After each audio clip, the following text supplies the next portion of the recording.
Straits of Malacca is now free from piracy threats.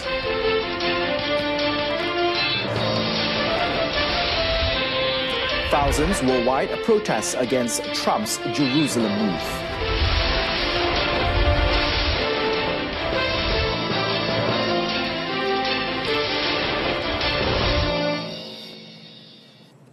Good evening, you're watching News on 2. I'm Adrian Seat. Around 5,000 people turned up at the Menjunjung Kasih dan Daulat Tuanku rally organised by the Selangor Youth Council in Section 1A Shah Alam in support of Sultan Sharafuddin Idris Shah today. Now, the rally was called following DAP's Dato' Zahid Ibrahim's Twitter posts against the Selangor Sultan. Selangor UMNO Liaison Committee Chairman Tan Sri Noor Omar said Dato' Zahid should also issue a public apology to Sultan Sharafuddin.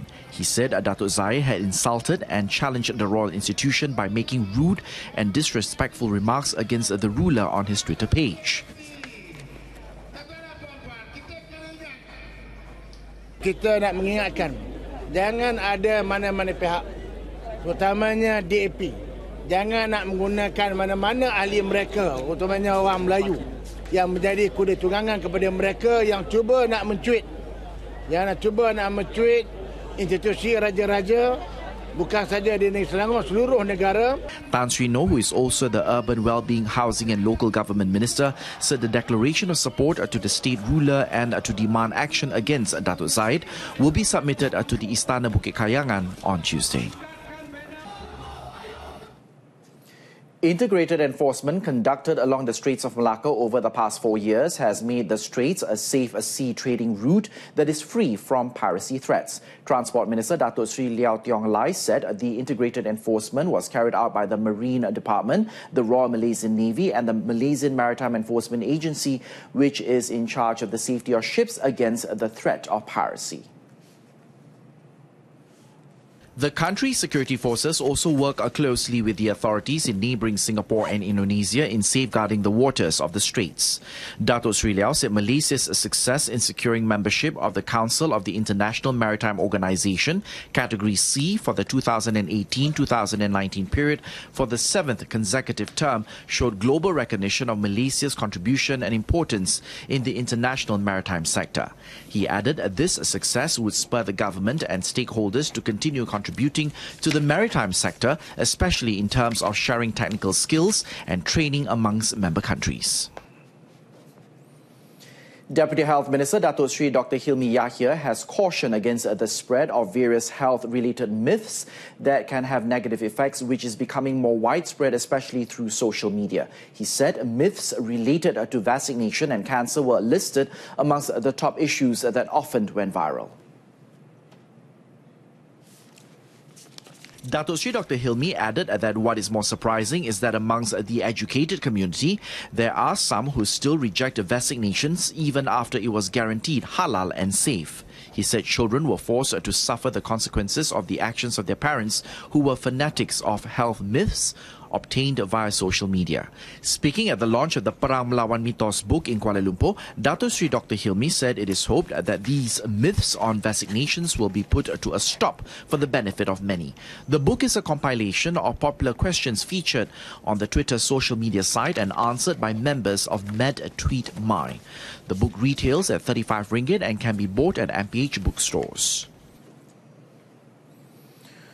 Muda Agriculture Development Authority, or MADA, has advised the public to remain calm and not to worry over the over-flooding of water from the Muda Dam in Sik Kedah following heavy rain for the past few months. Its chairman, Dato' Othman Aziz, said MADA has released the excess water from the dam into Sungai Muda, and currently only parts of MADA paddy fields were inundated by the overflowing water.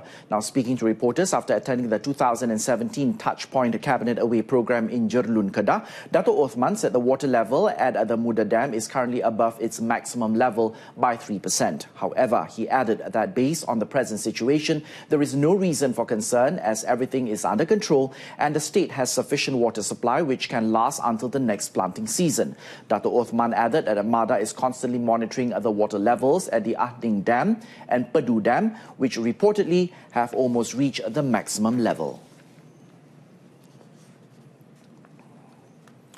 Malaysia wants the issue of human rights to be handled through a constructive dialogue-based approach which respects the principles of sovereignty and non-interference. The Foreign Ministry, in a statement in conjunction with the Human Rights Day 2017, said, as a member of the United Nations, Malaysia accepts the philosophy, concepts and norms written in the Universal Declaration of Human Rights 1948.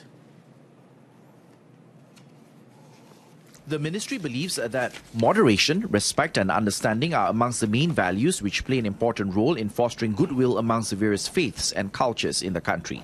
It added that the One Malaysia approach is also used by the government aimed at strengthening the unity amongst the people. Malaysia would continue to champion the moderation approach to address the differences and disputes, as well as to counter violent extremism and radicalization within the country, as well as in international forums. Human Rights Day is celebrated annually on December the 10th to commemorate the day the United Nations General Assembly adopted the UDHR in 1948. A marine mechanic was burnt while he was repairing a boat engine in Pulau Papan in Labuan this morning. Deputy Director for Operations of Malaysia's Maritime Enforcement Agency, or MMEA, Maritime Commander Nur Bakari Abu Bakar, said the victim, Abang Jafaruddin Muhammad, 37, was starting up the engine when it caught fire and exploded at 7:40 a.m. Now, Commander Nur Bakari said the cause of the fire was believed to be a fuel leak and a short circuit. A maritime patrol boat transported the victim to the Labuan jetty at about 8:55 a.m. He was then sent to the Labuan Nucleus Hospital via ambulance for further treatment.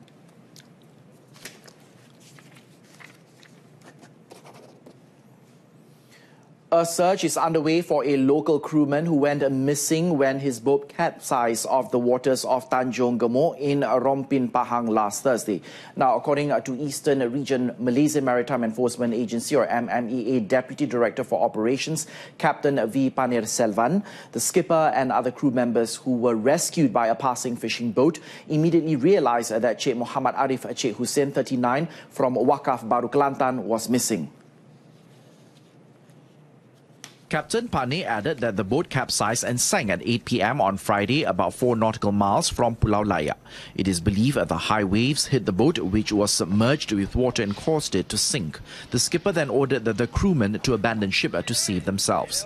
In light of the incident, Captain Pane has advised fishermen to report to the authorities before heading out to sea and to ensure that their safety equipment is in place in anticipation of emergencies.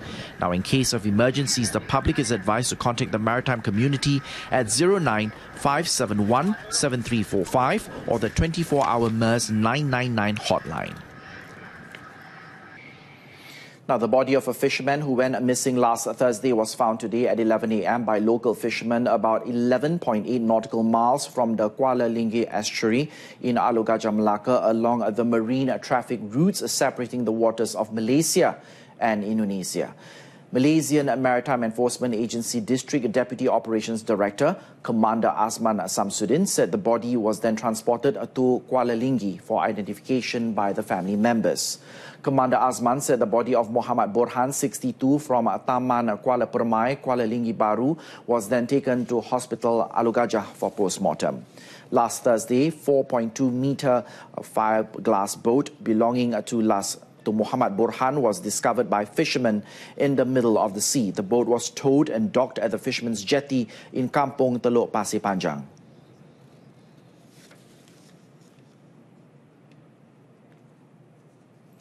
Now, only 2 hectares out of a 2.4 hectare of waste disposal site owned by the Pontian District Council in Kampung Air Puteh, which went on fire since December the 1st, has been put out as of this afternoon. Firefighters from the Pekan Nenas Fire and Rescue Department, together with 12 members from the Malaysian Civil Defence Force and 8 employees from SWM Environment Sdn Bhd, have joined in the effort to extinguish the fire, which entered its 10th day today. Now, Station Chief Mahadze Mahmad said 4 excavators and a tanker owned by SWM in Melaka have been deployed to help in the operation. Since December the 1st, a large-scale fire broke out at the District Council's waste disposal site in Pekan Nenas, Pontian, caused by burning at a nearby illegal landfill. The Johor Environmental Department has been conducting investigation over the incident since December the 2nd. 3 people were killed in an accident involving 3 cars and a trailer carrying fish internal organs. The 11 a.m. accident occurred along Jalan Kuala Kangsar Gerik near Maktab Rendah Sains Mara, Lenggong, Perak. Initial reports revealed that 6 victims were involved in the accident and 3 died at the scene. A team from the Lenggong Fire and Rescue Station were deployed to the scene upon receiving the emergency call. The deceased was sent to the forensics unit of Hospital Gerik for post-mortem.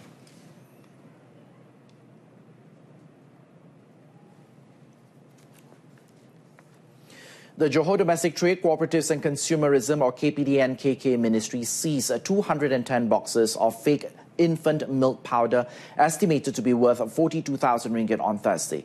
Now, the raid was made after receiving a complaint that a baby had been suffering from severe vomiting after consuming the milk. In a press conference today, its director, Khairul Anwar Bachok, said authorities have been monitoring 5 business premises around Johor Bahru for the past 4 months. Investigations found that the business owners had mixed fake and original milk boxes on sales racks to mislead customers.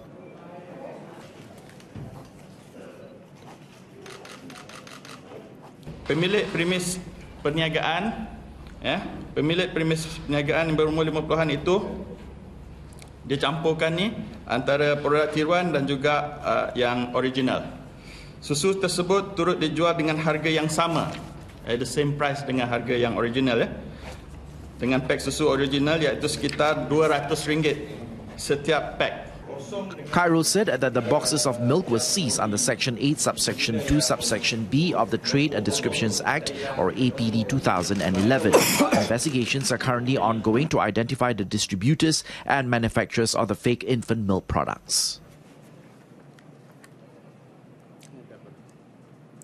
Tenaga Nasional Berhad, or TNB, has proposed to acquire the entire stake in Setia Haruman Sendirian Berhad's wholly owned information technology firm, SH Tech, for 28 million ringgit. TNB's board of directors said in a Bursa Malaysia filing that it had on December the 7th entered into a conditional sale and purchase agreement in relation to the sale with a township developer, Setia Haruman. Commenting on the proposed acquisition, TNB said reimagining the company is a strategic initiative introduced to empower TNB to pursue further growth in complementary and strategic service offerings. Under this initiative, TNB plans to venture into various services such as smart meters, smart homes, smart building, smart industries and smart cities. The proposed acquisition, which is expected to be completed in the first quarter of 2018, will not affect TNB's earnings for its financial year ending December 31st of 2018. Coming up, a mound of drug plantation areas. And that item concludes this evening's edition of News on 2. In our top story, thousands worldwide protest against Trump's Jerusalem move. Join us again at 12:30 tomorrow afternoon for more updates. Until then, I'm Adrian Seed. Good night. Thanks for watching. Tamil Bulletin is up next. Stay with TV2.